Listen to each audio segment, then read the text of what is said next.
बिस्मिल्लाहिर्रहमानिर्रहीम, अस्सलाम वालेकुम नाज़रीन। मैं हूं कंबर Zaidi. Supreme court of Pakistan मौजूद है। ज़ुल्करनैन इकबाल साहब हमारे साथ मौजूद है, सीनियर रिपोर्टर। और आपको थोड़े से मनाज़िर दिखाते हैं। वो जो पीछे आपको कैमरे के फ्रेम में नज़र आ रहा है, वो तहरीक इंसाफ के चेयरमैन बैरिस्टर गौहर अभी जा रहे हैं। केस ख़त्म हो गया इस केस की समाअत में आज क्या कुछ हुआ है, बल्ले का निशान तहरीक इंसाफ को मिलेगा या नहीं, चीफ जस्टिस की जानिब से पूछे गए सवालात, उनके जवाबात, इलेक्शन कमीशन की जानिब से दिए गए दलाइल और चीफ जस्टिस के रिमार्क्स, जिसमें लग रहा था कि जस्टिस काजी फाइज ईसा जो है वो बड़ी बारीकी के साथ इस केस को देख रहे हैं। जुल्करनैन से पूछेंगे। मैं थोड़ा सा आपको बता देता हूँ, वक्फे से पहले की मैंने वीडियो की थी तो उसमें मैंने आपको बताया था कि चीफ जस्टिस ने सवालात उठाए हैं तहरीक इंसाफ के इंट्रा पार्टी इंतखाबात पर। जब वक्फे के बाद समाअत का आगाज़ हुआ तो यही सवालात जो हैं चीफ जस्टिस ऑफ पाकिस्तान की जानिब से पूछे गए। एक तो उनकी जानिब से मामला उठाया गया कि आपका जब मामला लाहौर हाई कोर्ट में मौजूद था तो आप पेशावर हाई कोर्ट क्यों गए,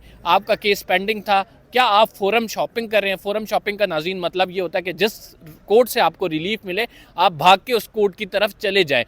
जिस पर बैरिस्टर गौहर की जानिब से कहा गया हम फोरम शॉपिंग नहीं कर रहे हैं। और इस पर उन्होंने ये भी कहा कि हमारी जो है दरख्वास्त वो गैर मौसर हो गई थी, इस वजह से हम पेशावर हाई कोर्ट गए। पेशावर हाई कोर्ट के तफसीली फ़ैसले की बात की गई और अभी ऑर्डर में चीफ जस्टिस ऑफ पाकिस्तान ने पेशावर हाई कोर्ट से पूछा है कि वो कब तक तफसीली फ़ैसला देंगे। वहाँ से रिकॉर्ड मंगाया, तमाम मालूमात उस रिकॉर्ड की। अकबर एस बाबर के हवाले से बात हुई है कि क्या वो फाउंडिंग मेंबर हैं, अदालत में उन्होंने अपना जवाब जमा कराना है, सबूत देना है क्या वो फाउंडिंग मेंबर हैं या नहीं। आज चीफ जस्टिस ने जिस बारीकी के साथ इस मुकदमे को सुना है, लग ऐसा रहा था कि चीफ जस्टिस खुद इसमें जो है वो वकील लग रहे थे। मखदूम अली खान साहब जो है उन्होंने दलाइल दिया, लेकिन चीफ जस्टिस की ऑब्जर्वेशन जो है वो इससे ज़्यादा बढ़कर थी। तो ऐसा क्यों था जुल्करनैन इकबाल साहब, हमें ये बताएं। और फिर हम आपसे आगे चल के पूछेंगे कि तहरीक इंसाफ के इंट्रा पार्टी इंतखाबात के हवाले से तो सवालात उठे, लेकिन एक जज जस्टिस मोहम्मद अली मजहर ने दूसरी पार्टियों के इंतखाबात, जो इंट्रा पार्टी इंतखाबात हैं, उस पर भी सवाल उठाए। तो आज की समाअत को कैसे समाप्त करेंगे, कौन कौन से लीगल पॉइंट्स जो हैं वो इलेक्शन कमीशन की जानिब से लिए गए। देखिए, मोहम्मद अली मदर साहब की बात का जवाब इलेक्शन कमीशन ने क्या दिया वो बड़ा इंटरेस्टिंग है। डीजी लॉ, इलेक्शन कमीशन, जिनको पीटीआई के खिलाफ हर चीज़ फिंगर टिप्स पे होती है, ईची बीची याद होती है, उन्होंने कहा जी वो रिकॉर्ड देख के हम बताएंगे। हालांकि किसी जमात का, जमात इस्लामी के सिवा इलेक्शन नहीं होता। पीटीआई का शुरू में होता था, पिछले 1-2 बार से उनका भी नहीं हुआ क्योंकि जो धड़ेबंदी पार्टी में जहांगीर तरीन और शाह महमूद कुरैशी ग्रुप बन गया था, उसके बाद से उनका भी ऐसा इलेक्शन नहीं हुआ था पिछले कम से कम 1-2 टर्म्स का, या एटलीस्ट 2017 का। तो उन्होंने ये नहीं बताया कि नून लीग का भी जो है ना वो सारे बिला मुकाबला हुए हैं, पीपल्स पार्टी भी सारे बिला मुकाबला मुंतखब हुई है। बड़ी दो सियासी मच्चे बातों का जिक्र कर देते हैं, लेकिन क्यों करते हैं, उनका अपना केस ख़राब हो जाना था इलेक्शन कमीशन का।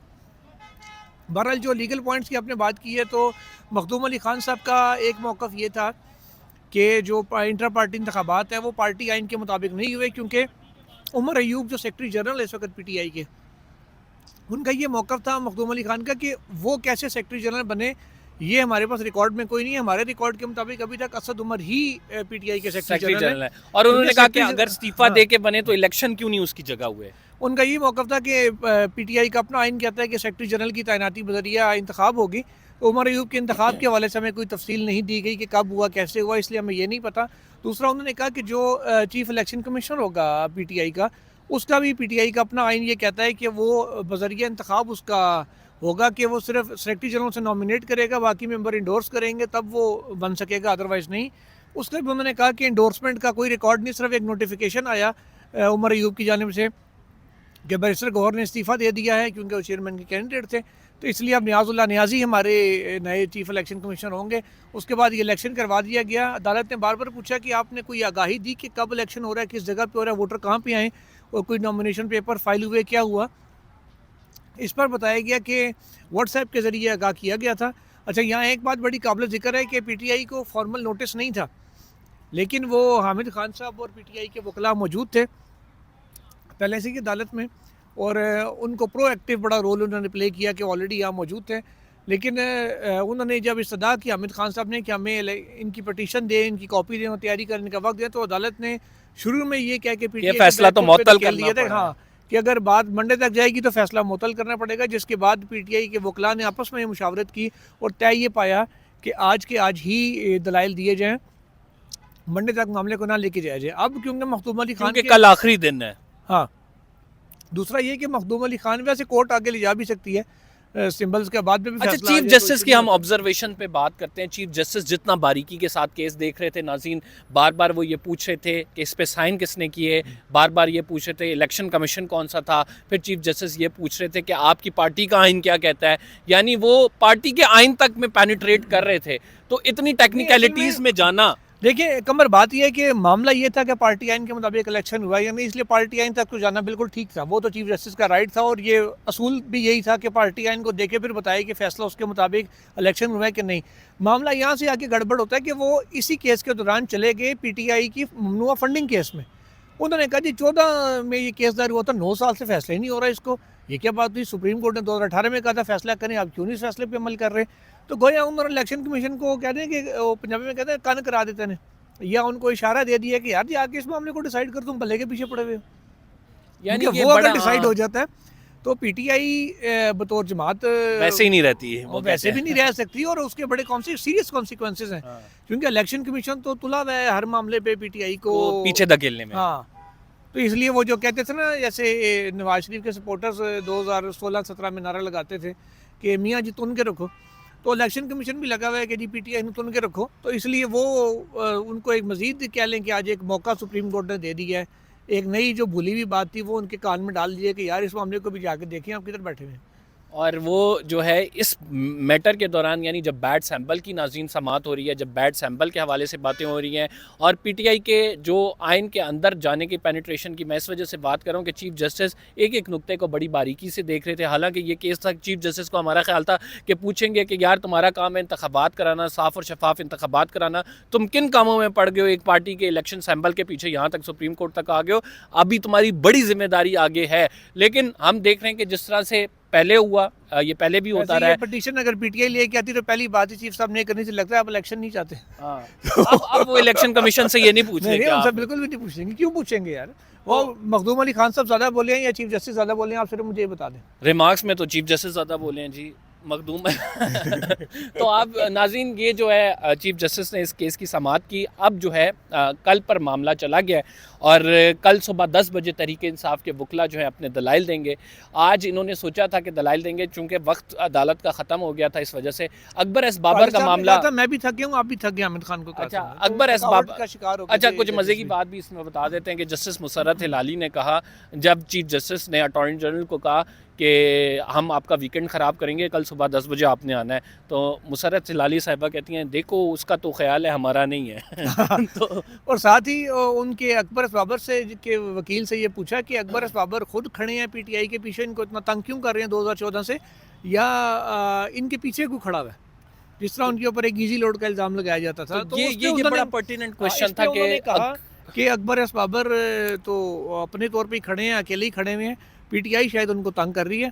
तो अलबत्ता उन्होंने चीफ जस्टिस ने, ये बड़ा पर्टिनेंट क्वेश्चन था कि अकबर एस बाबर के पीछे कौन खड़ा। हाँ, ये बड़ा इंटरेस्टिंग एक सवाल उन्होंने जवाब ये भी दिया, ये जो हैं अहमद हसन, उन्होंने कहा कि अकबर एस बाबर तनहा लड़ते रहे 2014 में, उस वक्त की हुकूमत थी, उसकी तरह जानिब से भी फिर जहाँ से सपोर्ट थी। उन्होंने कहा कि दोनों हुकूमतों के खिलाफ लड़े। फिर पूछा गया कि जी दोनों हुकूमतें कौन सी? ने कहा जी एक हुकूमत जो हमेशा रहती है और एक वो जो मुंतखब हो के आती है फिर चली जाती है। अच्छा। इसके ऊपर ज़रा अदालत में क्या भी लगे हो, लेकिन जजेस ने इसको ज़्यादा कुरेदने की कोशिश नहीं की, क्योंकि शायद वो या तो उनको सवाल जवाब की समझ आ गई थी या वो समझना चाह नहीं। अकबर एस बाबर से एक आज बड़ी इंपॉर्टेंट बात हुई कि अकबर एस बाबर अगर फाउंडिंग मेंबर्स हैं तो उनके खिलाफ जो उनकी रुकनीत मुअत्तल नहीं हो सकती। अब अदालत ने अकबर एस बाबर से, चूंकि वो इस केस में आर्ग्यू करना चाहते थे, मांगा है कि वो सबूत दें कि वो फाउंडिंग मेंबर हैं। देखिए सबूत तो वो होगा ही कि जब पुराना कोई लेटर पड़ा होगा जब बंदा संभाल के रखता है, वो इतना इशू नहीं है। मामला ये, मुझे एक बात की आज तक समझ नहीं आई कि ममनुआ फंडिंग केस में इलेक्शन कमीशन ने पहले, फिर इस्लामाबाद हाई कोर्ट तक ने करार दे दिया कि हाँ जी अकबर एस बाबर मेंबर हैं PTI के।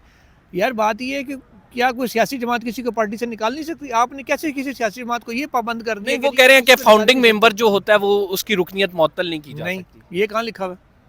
कौन सा कानून? जस्टिस मोहम्मद अली मजहर ने आज ये सर फाउंडिंग मेंबर रहता है, ठीक है, ओके जी, वो फाउंडिंग मेंबर था। अब बहुत से मेंबर हैं फाउंडिंग मेंबर जो पार्टियां छोड़ के भी चले जाते हैं। वजीउद्दीन, जस्टिस वजीउद्दीन भी फाउंडिंग मेंबर्स में से एक थे। वो अगर PTI छोड़ के चले जाते हैं, सियासत छोड़ देते हैं, कुछ कर देते हैं, तो फिर क्या वो ताल बरकरार रहेंगे? थोड़ी जुल्करनैन, होता है। कल क्या आपको लग रहा है कि कल इस केस का क्या फैसला आएगा? क्योंकि आज हमने देखा कि पूरी इस केस की समाअत हुई और उसके बाद इस समाअत के बाद कल पर मामला चला गया है। साकिब बशीर साहब कहते हैं कि बड़ा मुश्किल है प्रिडिक्ट करना, आप क्या कहते हैं? वैसे बात साकिब बशीर की ठीक है, मुश्किल है प्रेडिक्ट करना, लेकिन मुझे एक फीलिंग आ रही है, हो सकता है कि कल पीटीआई को बल्ला तो दे दें, लेकिन खेलने के लिए मैदान न दें। इसकी मजीद तफसील में मैं नहीं जाऊँगा। खेलने के लिए मैदान ना दें यार, हाँ, ये खेलने क्या, के लिए मैदान ये ना क्या दें। बात करके बस आप इसकी जा रहे हैं? तफसील में मैं लोग नहीं बड़े जाऊँगा। क्यूरियस हो जाएंगे, होने पूछेंगे। दें लोगों को, ताकि आपका अगला व्लॉग भी देखें। अच्छा, तो जुल्करनैन ये समझते हैं कि बल्ला मिल जाएगा, और मेरी अपनी भी ज़ाती राय ये है कि ये जो बल्ले का निशान है सुप्रीम कोर्ट ऑफ पाकिस्तान ये दे देगी। ये जो जितनी भी ऑब्जर्वेशन है, जितना भी केस सुना गया चीफ जस्टिस ऑफ पाकिस्तान की जानिब से, ये बेसिकली आप ये कह सकते हैं कि एक तरह से तहरीक इंसाफ बैक फुट पे धकेलने के लिए ऑब्जर्वेशंस भी हमें दिखाई दी, सुनाई दी, वहाँ पे हमने नोट की। चूँकि काफ़ी टेक्निकल मामलात हैं, और टेक्निकल मामलात ऐसे हैं कि इंट्रा पार्टी इलेक्शंस के हवाले से पीटीआई ने कहा कि वो पेशावर में होंगे, लेकिन वो चमकनी में कराए गए। तो चीफ जस्टिस से मुतअद्दिद सवालात पूछे, और फिर पूछा गया कि कैंडिडेट्स कितने थे, कितने रजिस्टर्ड वोटर्स थे। तो ये तमाम तफसीलात में चीफ जस्टिस गए। चीफ जस्टिस का मकसद ये था कि ये तमाम जो है इन तमाम बातों पे क्रॉस एग्जामिन किया जाए, ये पूछा जाए इनसे कि इसकी क्या तफसीलात हैं।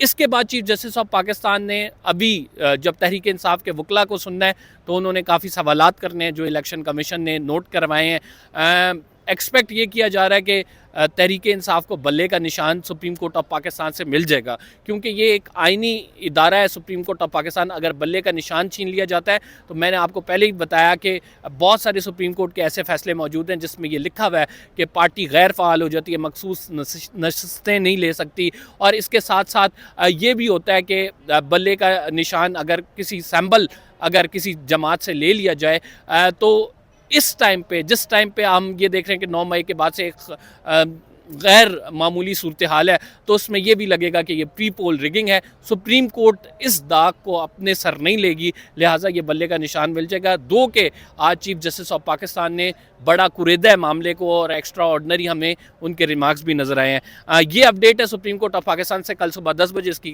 केस की समाअत है। आप चैनल सब्सक्राइब ज़रूर करें। जो भी समाअत होगी, जो भी वहाँ पर दलाइल होंगे, जो रिमार्क्स आएंगे, आपको ज़रूर बताएंगे। कमर ज़ैदी को इजाज़त दीजिए। अल्लाह ने के बाद।